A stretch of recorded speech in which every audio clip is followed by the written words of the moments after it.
Bueno, buenas tardes a todos los presentes en este nuevo video.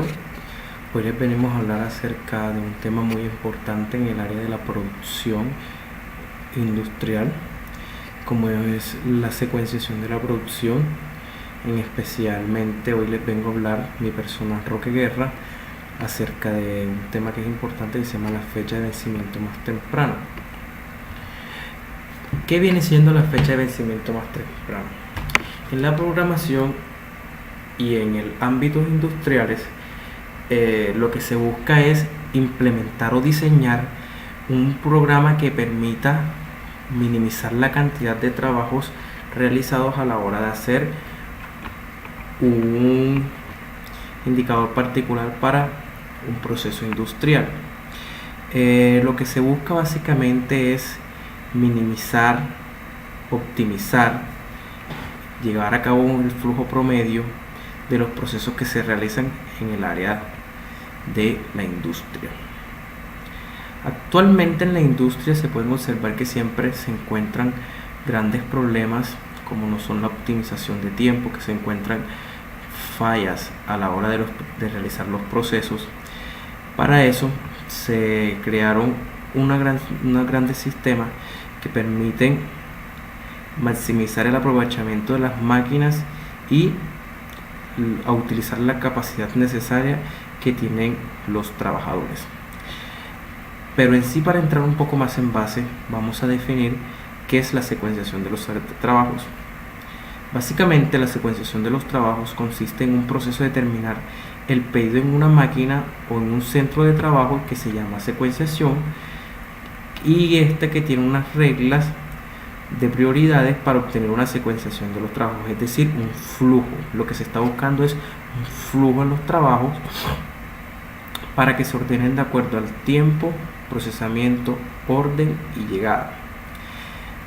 En los trabajos existen unas reglas que son básicamente para la implementación, que son el first come, el short operating, el earliest duration freeze, que es el cual yo les voy a hablar hoy, la proporción crítica, entre otros.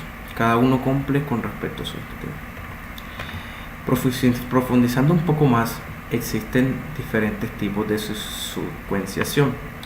Tenemos la secuenciación simple, que determina el orden en que se deben realizar los trabajos en un centro de trabajo, es decir, es la secuenciación inicial para la hora de realizar un trabajo productivo. La secuenciación de pedidos, que consiste a la hora de que, por ejemplo, un cliente llega, solicita, por ejemplo, estamos en una fabricación, un contexto un poco más claro, la fabricación de una silla. Un cliente busca al servidor, le dice, solicita que él necesita 40 sillas para un plazo de 20 horas.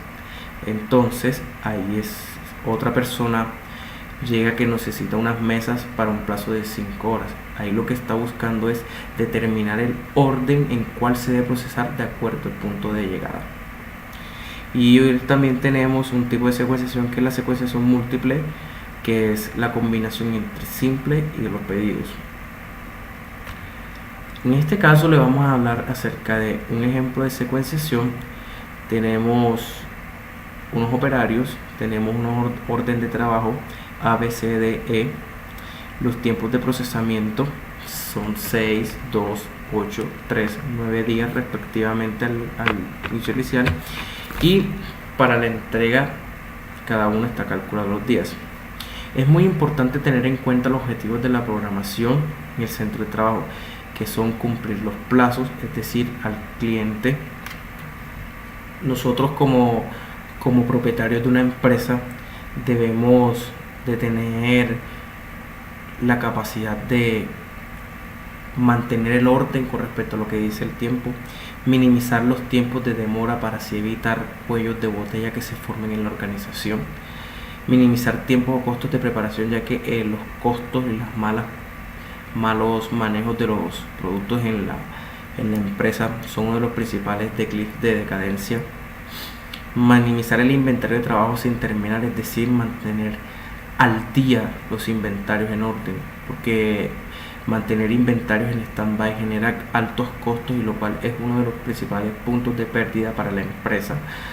Y maximizar siempre el aprovechamiento de las máquinas y de los trabajadores, es decir, buscar toda la capacidad intelectual que tienen todos los trabajadores. Siguiendo con el ejercicio, tenemos que para la regla EED se calcula con de la siguiente manera.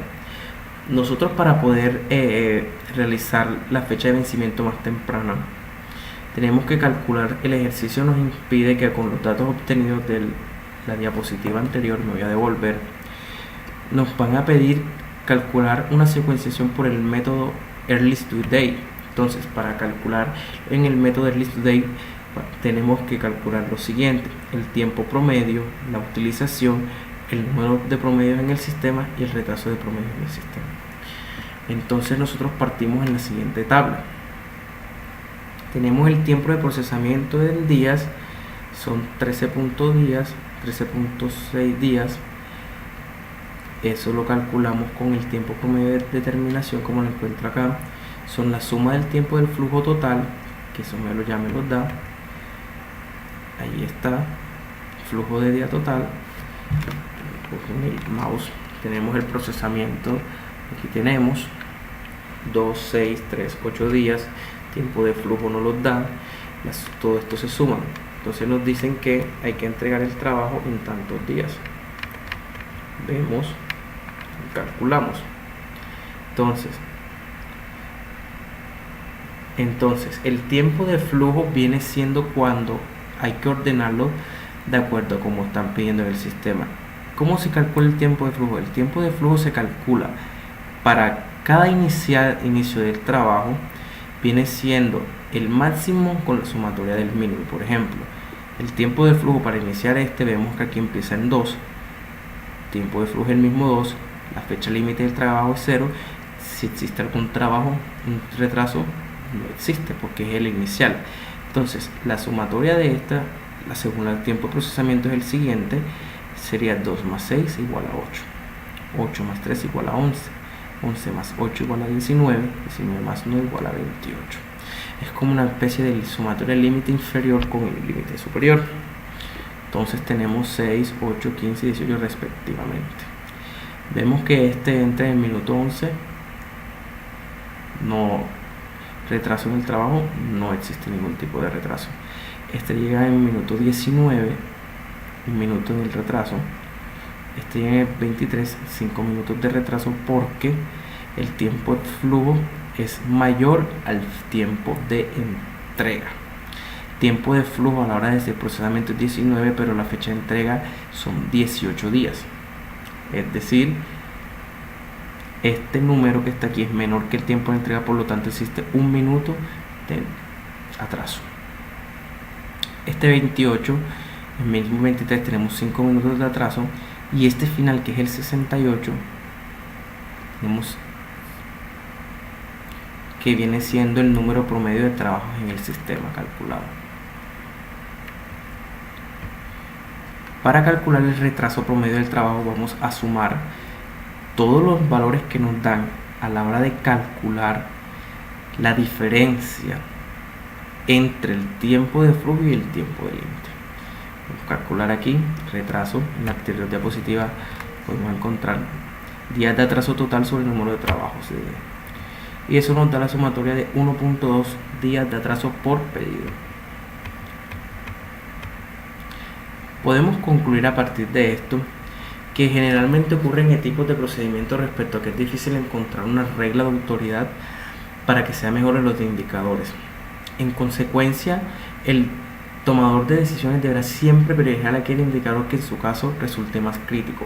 En este caso, como nosotros estamos utilizando el indicador EED, vemos que sería un buen ejemplo para poder calcular cuánto puede demorar en una simulación un pedido de un producto, si sufre atrasos, entre otros temas importantes. Pero si en realidad nosotros nos piden calcular otro tema, que como es como son los indicadores críticos, es muy importante utilizar otro tipo de modelo como es el tiempo de flujo promedio. Podría ser el SPT, que es uno de los temas más importantes. Bueno, cualquier pregunta o duda pueden suscribirse a mi canal y estar atentos.